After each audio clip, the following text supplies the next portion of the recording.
The blood-stained bunny. The air in the Witchwood Carnival tasted like fried dough and regret. It was Halloween night, and the usual spooky ambiance was cranked up to a fever pitch. But something was distinctly off about the man in the oversized vintage rabbit costume. His name, or what he insisted it was Mr. Floppy.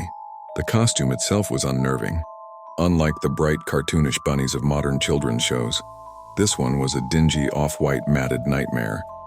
Its glass eyes were large and yellow, perpetually staring into some distant horror, and the fixed, toothy grin was less cheerful and more predatory. Everyone assumed it was part of the act, a creepy carnival character. The victim was Alara Vance, the carnival's harsh but beloved ticket mistress.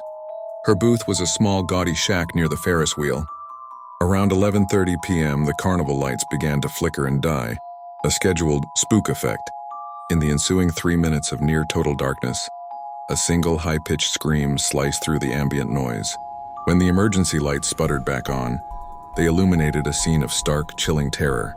Alara was slumped in her chair, but the horror wasn't the slump, it was the color.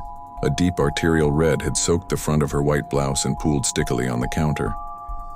Beside her, a single, pristine silver knife lay on a pile of crumpled ticket stubs. And standing over the body, his great matted ears twitching slightly, was Mr. Floppy. He didn't run. He just stood there, the yellow eyes reflecting the flashing emergency lights.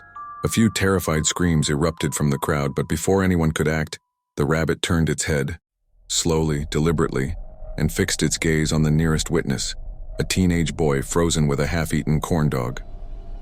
The voice that came out of the suit was high, breathy, and distorted like a broken children's toy. "He's been a very naughty rabbit," it whispered, the mechanical-sounding laugh that followed sending shivers down every spine. When the police finally arrived and tackled the oddly strong, struggling figure, they had to use a pair of shears to cut off the head. The man inside was a tall, pale, middle-aged drifter with frantic eyes, a man utterly unknown to Alara Vance. They never found the key to the zipper, the source of the knife, or a motive that made any sense. The carnival shut down immediately, but the legend of Mr. Floppy persisted. They say the rabbit wasn't a costume, it was a prison, and that every Halloween, when the Witchwood Carnival grounds are empty, you can hear a faint scraping sound from the dark fields, the sound of a great yellow-eyed beast looking for the next person who just needs to be taught how to be a good little rabbit.